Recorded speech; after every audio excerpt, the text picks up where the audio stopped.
حضرت فاروق اعظم کے دور خلافت میں فارس کی ساسانی سلطنت کا خاتمہ ہوا۔ اس وقت کی سپر پاور رومنز جو کہ ناقابل شکست سمجھی جاتی تھی، ان کو جزیرہ نما عرب سے اکھاڑ کر پھینکا۔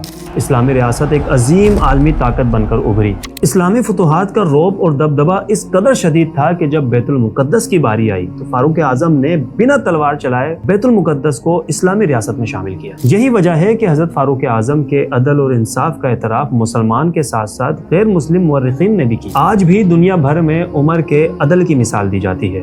مصر کا امبیسڈر حضرت عمر سے ملنے آیا، خلیفہ زمین پہ سو رہے ہیں، پتھر کی تکیا بنا۔ ارے اس نے مصر کی تلوار لے آ کے ان کے قدموں بولے، یہ بھیا خلیفہ، اتنی ایمانداری! یہاں دیش میں گاؤں کا پردھان 4 فارچونر سے چل رہا ہے، وہ خلیفہ سے کپڑے پھٹے ہیں، اس کے عید میں اب خریدنے کے لیے اپنے بچوں کے لیے کپڑا خریدنے کے لیے پیسہ نہیں۔ وہ جا کے اپنے خزانچی سے خلیفہ کہتا ہے کہ یار کچھ پیسہ ادھار دے دو تو میں اپنے بچوں کے لیے عید میں کپڑا خرید لوں۔ تو خزانچی کہتا ہے کہ اس کی گارنٹی دو کہ تم پیسہ واپس کرنے کے لیے زندہ رہو گے۔ تو کہا یار موت کی تو کوئی گارنٹی نہیں ہے، تو نہیں دیا۔ یہ ہے اسلام۔